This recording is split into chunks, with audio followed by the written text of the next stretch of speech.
ये दास्तान है उस मुकाबले की जिसमें ऑस्ट्रेलिया ने भारत के सामने 350 से भी ऊंचा स्कोर खड़ा कर दिया था। जवाब में कंगारू गेंदबाजों ने भारत के शुरुआती बल्लेबाजों को एक झटके में रौंद डाला, लेकिन इसके बाद घमंड में चूर रिकी पॉन्टिंग ने सचिन तेंदुलकर की तरफ मुखातिब होकर ललकारा, अरे सुन, दुनिया तुझे क्रिकेट का भगवान बुलाती है ना, तो आज हमारे गेंदबाजों के सामने टिक कर मैच जिता के दिखा अगर सच में दम है। पॉन्टिंग को पूरा यकीन था कि अब इस पड़ाव से भारत को कोई नहीं बचा सकता, लेकिन उस ललकार को सुनकर सचिन की आंखों में जो आग जली, उसने उस दिन पूरे हैदराबाद को रोशन कर दिया। सचिन ने उस दिन एक ऐसी दैत्यकार और विध्वंसक पारी खेली जो क्रिकेट के इतिहास में हमेशा के लिए अमर हो गई, क्योंकि आज तक कोई भी बल्लेबाज ऑस्ट्रेलिया के खिलाफ उस पारी की बराबरी नहीं कर सका और उन कंगारुओं को उस तबाही के डरावने सपने आज भी रातों को जगाए रखते हैं।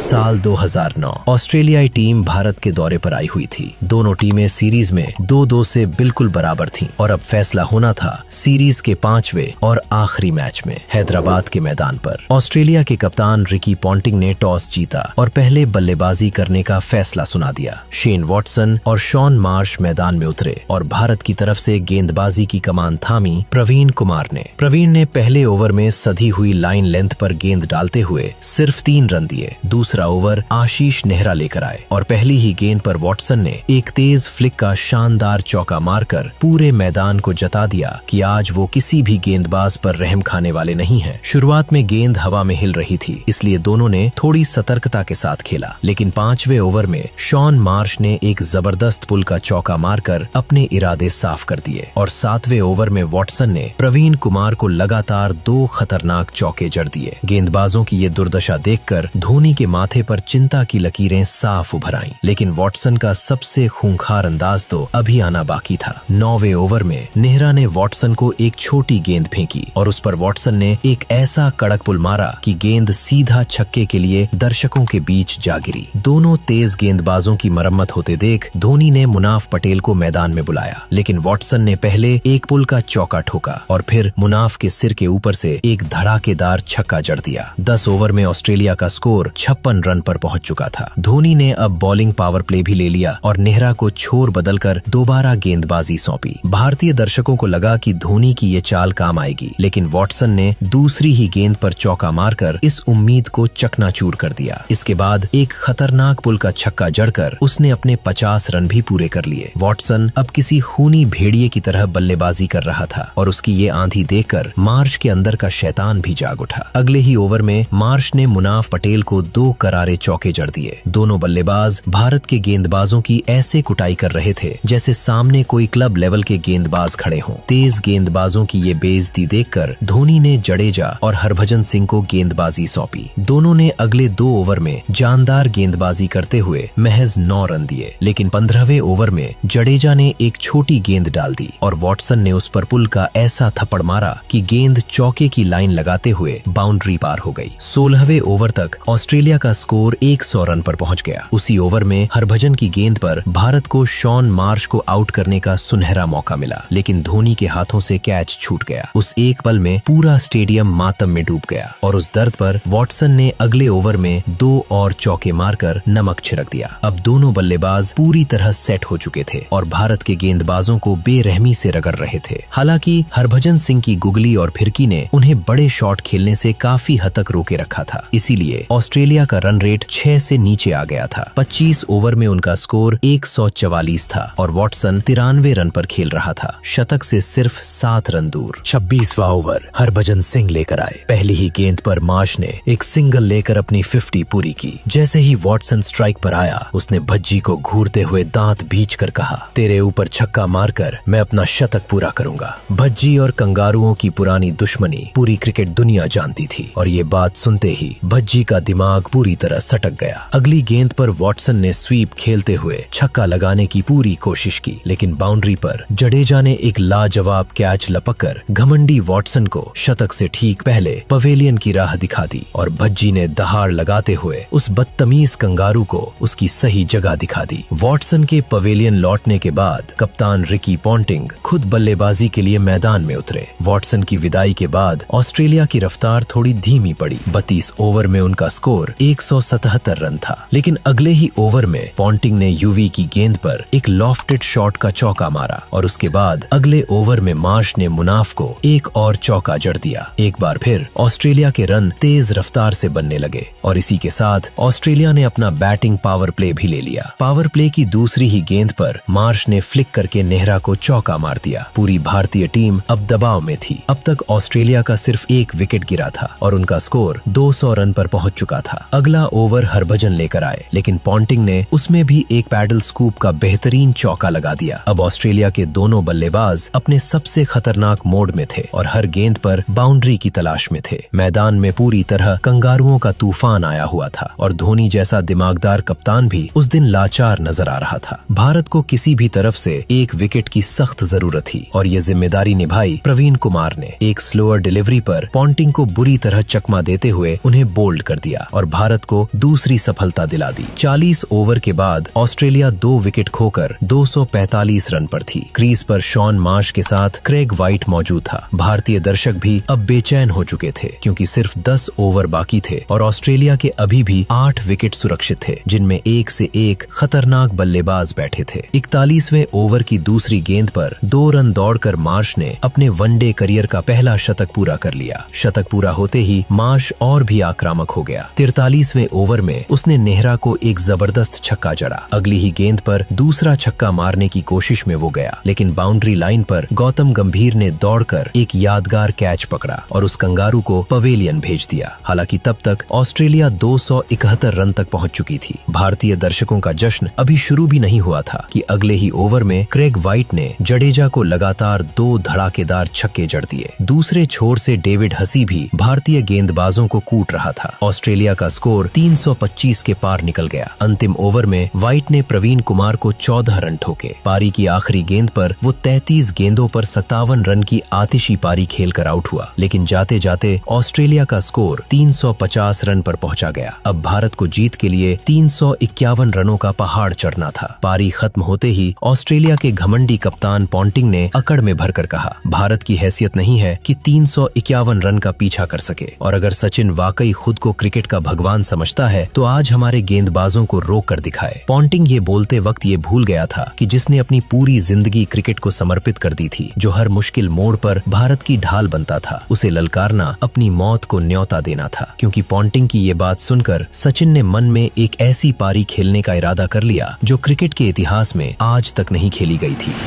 भारत की पारी शुरू हुई। सचिन और सहवाग ओपनिंग के लिए मैदान में उतरे। पारी की पहली ही गेंद पर सहवाग ने एक दमदार शॉट खेलकर पूरे मैदान को बता दिया कि भारत इस लक्ष्य के लिए अपनी पूरी जान झोंक देगा। दूसरे ओवर की पहली ही गेंद पर सहवाग ने एक करारे कट शॉट का चौका लगाकर भारत का पहला बाउंड्री रन खाता खोला। छठा ओवर लेफ्ट आर्म तेज गेंदबाज बोलिंजर लेकर आया और सहवाग को स्लेच करते हुए बोला, लेफ्ट आर्म फास्ट बॉलिंग खेलना तेरी औकात से बाहर है। ये सुनते ही सहवाग का खून खौल उठा। अगली गेंद पर पीछे हटकर थर्ड मैन के ऊपर से एक जबरदस्त छक्का जड़ दिया और उस बदतमीज कंगारू को उसकी जगह दिखा दी। अगले ओवर की पहली ही गेंद पर सचिन ने भी एक लॉफ्टेड शॉट का चौका लगा दिया। स्टेडियम में भारतीय दर्शकों का शोर आसमान को छू रहा था। उसी ओवर की तीसरी गेंद पर सहवाग ने एक जबरदस्त पुल मारा। गेंद हवा में ऊंची उठी और पूरा हिंदुस्तान एक पल के लिए सांस थाम कर बैठ गया, लेकिन फील्डर से कैच छूट गया और गेंद चौके के लिए सीमा रेखा के बाहर चली गई। ओवर की आखिरी गेंद पर सहवाग ने एक और शानदार फ्लिक का चौका लगाया। सचिन और सहवाग की जोड़ी अब मैदान पर कहर बरसा रही थी और कंगारू गेंदबाज भीगी बिल्ली बने खड़े थे। 7 ओवर में भारत का स्कोर 47 रन पर था। अगले ओवर में सचिन ने एक जबरदस्त पुल का चौका लगाकर भारत का स्कोर 50 के पार पहुंचाया। ऊपर से अंपायर ने उसे नो बॉल भी करार दिया। खचाखच भरे स्टेडियम में दर्शक पागलों की तरह जश्न मनाने लगे। इसके बाद सचिन ने पीछे हटते हुए एक तेज कट शॉट मारा और लगातार दूसरा चौका लगा दिया। ओवर की आखिरी गेंद पर सहवाग ने पीछे जाकर एक थप्पड़ नुमा शॉट मारा और गेंद को सीधा सीमा रेखा के पार भेज दिया। सचिन और सहवाग की इस तूफानी बल्लेबाजी की बदौलत 8 ओवर में ही भारत का स्कोर 62 रन पर पहुंच गया। अगले ओवर में सहवाग ने फ्लिक करते हुए एक और चौका लगाया। लग रहा था कि भारत धीरे धीरे मैच पर अपनी पकड़ मजबूत कर रहा है, लेकिन तभी सहवाग सहवाग एक पुल खेलने की कोशिश में कैच आउट हो गए। 30 गेंदों पर 38 रन की विस्फोटक पारी खेलकर सहवाग ने भारत को एक शानदार शुरुआत दी थी, लेकिन 351 का लक्ष्य अभी भी बहुत बड़ा था। गौतम गंभीर अब सचिन का साथ देने मैदान में आए। तेज रफ्तार से रन बनाते रहने की पूरी जिम्मेदारी अब सचिन के कंधों पर आ गई थी। अगले ही ओवर में सचिन ने एक लाजवाब लॉफ्टेड ऑन ड्राइव का चौका जड़ दिया। सचिन ने अब कंगारू गेंदबाजों को बेरहमी से पीटना शुरू कर दिया। पॉन्टिंग ने वॉटसन को गेंदबाजी सौंपी, लेकिन सचिन ने उसे भी एक तेज स्ट्रेट ड्राइव का चौका जड़ दिया। 13वें ओवर में गंभीर ने भी आगे बढ़कर मैके को कवर पर एक करारा चौका मारा। लग रहा था कि गंभीर भी अब लय में आ गए हैं, लेकिन एक शॉर्ट पिच गेंद पर कट खेलते हुए वो सीमा रेखा पर कैच आउट हो गए। सचिन का साथ देने अब युवराज सिंह मैदान में उतरे। उसी ओवर की चौथी गेंद पर सचिन ने थर्ड मैन पर एक बेहतरीन चौका मारा। अगले ओवर में सचिन ने एक सिंगल लेकर अपना 92वां वनडे अर्धशतक पूरा किया और इसी के साथ भारत का स्कोर भी 100 रन पर पहुंच गया, लेकिन जीत के लिए अभी भी 251 रन की दरकार थी। अगले ओवर में सचिन ने मैके की स्लोअर गेंद को लॉफ्ट करते हुए एक और चौका जड़ दिया। भारत के 2 विकेट जा चुके थे, लेकिन सचिन रन रेट को ढलने नहीं दे रहे थे। तेज गेंदबाजों की मरम्मत होते देख पॉन्टिंग ने स्पिनर हॉरिट्स को गेंदबाजी सौंपी, लेकिन युवराज ने आते ही उसे एक चौका लगाया और 5वीं गेंद पर सचिन ने भी आगे बढ़कर एक चौका जड़ दिया। भारत एक बार फिर मैच में वापसी कर रहा था, लेकिन अगले ही ओवर में युवराज वॉटसन की एक स्लोअर गेंद पर कॉट एंड बोल्ड हो गए। 126 के स्कोर पर भारत का तीसरा विकेट गिर गया। ये मैच अब हूबहू 90 के दशक जैसा हो गया था, जहां सचिन अकेले ही पूरी टीम की नैया पार लगाने की लड़ाई लड़ते थे। भारत के कप्तान MS धोनी अब सचिन का साथ देने मैदान में उतरे, लेकिन धोनी ने आते ही डॉट गेंदें खेलनी शुरू कर दी, जिससे ऑस्ट्रेलिया फिर से मैच पर हावी होने लगी। ये देखकर सचिन ने खुद मोर्चा संभाला और अटैक करने का फैसला किया। 21वें ओवर में वॉटसन ने एक बाउंसर फेंकी। सचिन ने उसे पुल करके सीधा छक्के के लिए बाउंड्री के बाहर भेज दिया। छक्का लगते ही वॉटसन तिलमिला उठा और सचिन को गालियां निकालने लगा। सचिन ने इस बेअदबी का जवाब अगली ही गेंद पर आगे बढ़कर कवर के ऊपर से एक और धड़ाकेदार चौका लगा कर दिया और उस बदतमीज कंगारू की जबान बंद कर दी। सचिन का बल्ला अब शोले उगल रहा था। अगले ही ओवर में सचिन ने आगे बढ़कर हॉरिट्स की गेंद पर एक जबरदस्त छक्का जड़ा और इसी के साथ भारत के 150 रन भी पूरे हो गए। पूरा स्टेडियम सचिन सचिन के नारों से गूंज उठा और सचिन रुके नहीं, अगली ही गेंद पर आगे बढ़कर एक और गगनचुंबी छक्का ठोक दिया। पूरा स्टेडियम उस पल पागलपन की कगार पर था। सचिन मैदान में कहर ढाए जा रहे थे और धोनी से उनका साथ देना जरूरी था, लेकिन धोनी एक कट शॉट खेलने की कोशिश में कैच आउट हो गए। 162 के स्कोर पर भारत का चौथा विकेट गिर गया। ऐसा लग रहा था जैसे सचिन किसी और ही पिच पर बल्लेबाजी कर रहे हों और बाकी सभी भारतीय बल्लेबाज किसी और कठिन पिच पर। सुरेश रैना अब सचिन का साथ देने मैदान में आए। 27वें ओवर में रैना ने वॉटसन को लॉन्ग ऑन के ऊपर से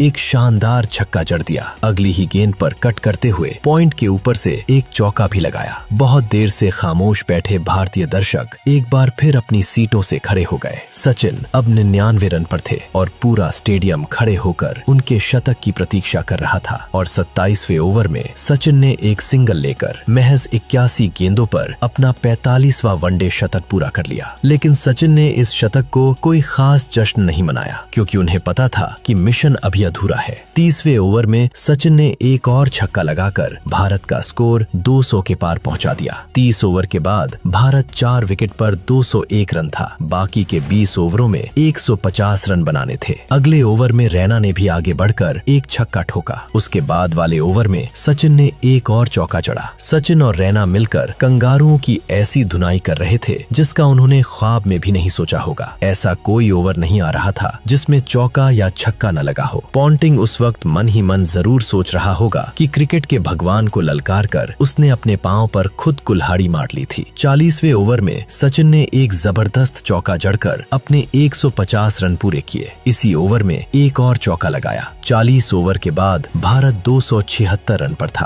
अंतिम 10 ओवरों में जीत के लिए 75 रन चाहिए थे। 41वें ओवर की तीसरी गेंद पर सचिन ने हिल्फेनहॉस को एक चौका जड़ा तो पॉन्टिंग आपा खो बैठा और सचिन के पास आकर फिर से गालियां बकने लगा। लेकिन सचिन ने उसी ओवर में एक और कड़क कवर ड्राइव का चौका लगाकर जवाब दिया। एक ऐसा चौका जो गोली की रफ्तार से सीमा रेखा के बाहर गया और ऑस्ट्रेलिया का एक भी फील्डर अपनी जगह से हिल नहीं सका। अगले ओवर में रैना ने मैक्के को 97 मीटर का एक विशाल छक्का जड़कर अपने 50 रन पूरे किए। इसी ओवर में रैना ने एक चौका भी लगाया। 42 ओवर में भारत का स्कोर 299 98 था। अंतिम 8 ओवरों में जीत के लिए महज 52 रन चाहिए थे। मैच पूरी तरह भारत की मुट्ठी में लग रहा था, लेकिन अगले ही ओवर में रैना एक बड़ा शॉट मारने की कोशिश में वॉटसन की गेंद पर कैच आउट हो गए। उसी ओवर में सचिन ने एक सिंगल लेकर भारत का स्कोर 300 पर पहुंचाया, लेकिन आखिरी गेंद पर वॉटसन ने हरभजन सिंह को 0 पर ही आउट कर दिया। 300 के स्कोर पर भारत के 6 विकेट गिर चुके थे। रविंद्र जडेजा अब सचिन का साथ देने मैदान में आए। आते ही उन्होंने एक के बाद एक 3 चौके मार दिए। अब 18 गेंदों पर जीत के लिए महज 19 रन चाहिए थे, लेकिन 48वें ओवर की पहली ही गेंद पर सचिन एक पैडल स्कूप खेलने की कोशिश में कैच दे बैठे। 140 गेंदों पर 175 रन की एक ऐतिहासिक और अविश्वसनीय पारी खेलकर सचिन पवेलियन लौटे। उनके आउट होते ही ऐसा महसूस हुआ जैसे वक्त ही थम गया हो, जैसे हैदराबाद के उस मैदान की रोशनी एक पल के लिए मद्धम पड़ गई हो। पूरे स्टेडियम में एक गहरी चुप्पी छा गई और कंगारू पागलों की तरह नाचने लगे। हालांकि अब 17 गेंदों पर सिर्फ 19 रन बाकी थे, लेकिन उसी ओवर में जडेजा भी रन आउट हो गए। जो मैच कुछ देर पहले भारत के हाथ में था, वो अब उंगलियों से रेत की तरह फिसल रहा था, जैसा सालों से होता आया था। सचिन की हर लड़ाई पर बाकी टीम पानी फेर देती थी। वही सिलसिला आज भी जारी रहा। 49वें ओवर की पहली ही गेंद पर आशीष नेहरा भी एक बड़ा शॉट मारने की कोशिश में कैच आउट हो गए। भारत के 9 विकेट गिर चुके थे, लेकिन अगली ही गेंद पर प्रवीण कुमार ने एक जबरदस्त छक्का जड़कर भारत को एक बार फिर मैच में वापस खींच लाए। अंतिम ओवर में जीत के लिए 8 रन चाहिए थे और अब सिर्फ 1 विकेट बाकी था। हर गेंद पर पूरे भारत की सांसें रुक रही थीं, लेकिन ओवर की चौथी गेंद पर प्रवीण कुमार रन आउट हो गए और भारत ये दिल तोड़ने वाला मुकाबला सिर्फ 3 रन से हार गया। सिर्फ 3 रन। लेकिन इस हार के बावजूद उस रात पूरी क्रिकेट दुनिया में सिर्फ एक ही पारी की बात थी, सचिन की वो 175 रन की इनिंग, जिसने अकेले दम पर कंगारुओं को घुटनों पर ला दिया, जिसने ये साबित कर दिया कि एक इंसान भी पूरी टीम के बराबर हो सकता है, और उस बदतमीज रिकी पॉन्टिंग को बता दिया कि सचिन तेंदुलकर को क्रिकेट का भगवान यूं ही नहीं कहते। आप सचिन की इस पारी को 10 में से कितने अंक देना चाहेंगे? कमेंट में जरूर बताइए, और अगर ये वीडियो पसंद आया तो लाइक जरूर करें और चैनल को सब्सक्राइब कर लें, क्योंकि अगला वीडियो इससे भी कमाल का होने वाला है।